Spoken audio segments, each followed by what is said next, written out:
Miyazaki se donne pas des airs de révolutionnaire. Non, c'est plus un misanthrope. Moi, je le vois comme un misanthrope, Miyazaki. Un misanthrope qui se réfugie dans des mondes. Bah, en fait, son dernier film, là, Le Héron et le Golemon, là, c'est un peu ça, hein. C'est en mode, à la fin, il y a l'espèce de papy qui est en mode, mais pourquoi tu veux vivre dehors? Alors qu'ici, on a créé des mondes, il faut que tu prennes le relais. Et finalement, le gamin, il est en mode, bah non, flemme. Et Miyazaki, je pense qu'il a conscience de ça. Son petit confort, c'est les mondes imaginaires. Et il sait que ça lui appartient et que du coup, c'est un peu cette déception de se dire, bah, j'ai marqué le monde par mes imaginaires, mais est-ce que j'ai tant marqué le monde que ça par mes idées? Il est clairement communiste. Ah bah oui, oui, oui, c'est pour ça que j'en parle. Après, l'âge change certaines choses hein, aussi. Hein. Mais il est de sensibilité communiste, oui. Trop bien le garçon et le héron. Ouais, moi j'ai beaucoup aimé. Mais c'est en fait ma théorie, c'est que les Dark Souls fags vont aimer le film. Tous ceux qui sont dans cette esthétique un peu Dark Soulisante, Feld de Pisan, ils vont comprendre le film, ils vont le kiffer. Par contre, le grand public qui attendait un Miyazaki pour emmener ses gosses, il va pas comprendre. Ça c'est sûr. Miyazaki a fait de la bien meilleure qualité que Disney. Oui, oui. Miyazaki est philanthrope, il est pacifiste. Ouais, bon. Non, c'est pas il est pas belliqueux, mais il est nihiliste un peu des fois.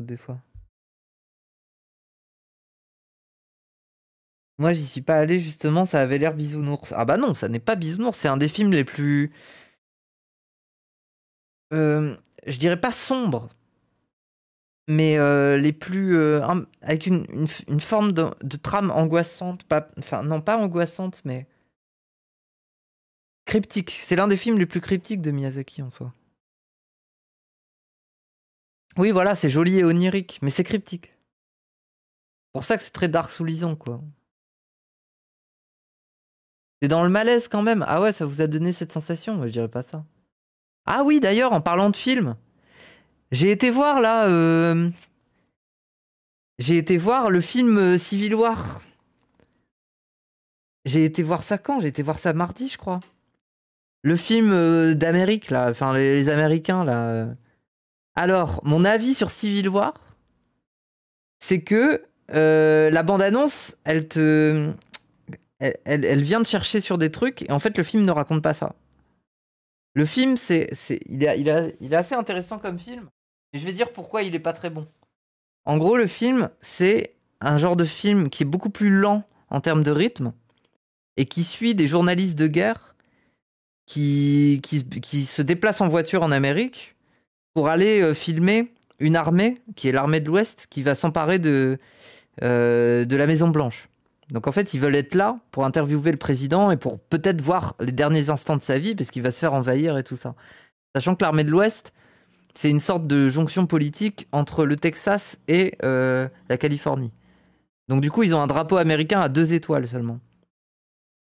Mais voilà. Mais en gros, le film, ça raconte ça. Mais donc le rythme est beaucoup plus lent. En fait, c'est un peu un road movie. Ça fait un peu un road movie de reporter de guerre. Sauf que là, c'est dans l'Amérique. Avec tout ce qu'il peut y avoir en Amérique.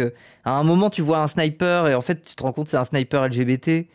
Parce qu'il a les ongles maquillés. Enfin bref. À un moment, tu vois un raciste qui tue tout ce qui bouge et qui est étranger. Enfin, c'est un peu ça. Mais, euh, mais le film, c'est pas en mode. C'est pas idiocratie. Ça prend une dimension qui est un peu badante, en mode waouh, c'est vraiment la guerre, nanana. Mais par contre, le film te prend quand même pour un con. Le sniper LGBT, oui. Le film te prend quand même un petit peu pour un con. En fait, c'est un road movie c'est comme si on était au début de The Last of Us. C'est un road movie un peu ambiance The Last of Us, quoi. Les débuts de l'épidémie où tout le monde se bagarre et il y a des explosions. Et voilà, quoi. Comme beaucoup de films de Danny Boyle. Ouais, en fait, le film te prend quand même un peu pour un con sur le contexte politique. Et c'est vraiment en mode, bon, il y a 3 armées qui se battent, mais on sait pas trop qui est qui. On t'explique pas. C'est comme si on voulait pas mettre les doigts dans le fond politique, qui est pourtant le sujet dont le film parle, en fait. Le fait que l'Amérique est complètement dingue, qu'il y a des racistes, des machins, des trucs. éclaté. Je dirais pas éclaté, je dirais que c'est un film, mais comme beaucoup de films et de jeux vidéo, c'est un film avec une esthétique et un rythme et des scènes qui sont stylés, où il y a vraiment une tension. Ça marche, ça fonctionne. Mais voilà quoi. C'est comme un Battlefield en fait. Un Battlefield, tu joues, tu kiffes, mais est-ce que tu peux dire que l'histoire était bien? Bof. Est-ce que tu peux dire que ça a te marqué? Non. C'est un film de ricain. Non, tous les films de ricains sont pas comme ça. Ça fait beaucoup pampan. Ah bah oui. Moi j'ai bien aimé l'esthétique à la fois très réelle et très irréelle, qui retranscrit bien le mindset d'un reporter de guerre qui passe d'une espèce de jouissance bizarre à un retour au réel. Oui. Pour moi, faut le voir plus comme une fable un peu. Bah oui, mais je trouve que pour le coup, c'est pas trop réussi parce que je vois un peu comment ils ont voulu travestir une espèce d'idiocratie américaine au travers d'un truc beaucoup plus réel, d'un road movie de reporter de guerre. Du coup, le film, il a une dimension très... c'est un peu La Route, quoi. C'est un peu comme le roman La Route, où tu suis vraiment des personnages et ils essayent de s'en sortir dans un truc un peu voilà, quoi. Mais, euh, mais par contre, je trouve que le pari est un peu raté. Parce que le film te prend un peu pour un con sur certains trucs et les arcs narratifs, tu les vois venir très vite, quoi. Bref. Mais voilà mon avis sur le film. Mais en tout cas, si vous voulez aller voir un film, moi je vous le conseille, hein. Mais sachez que c'est pas l'histoire du siècle, hein. Vous allez pas être, vous allez pas être transporté, quoi. T'as des réalisateurs préférés?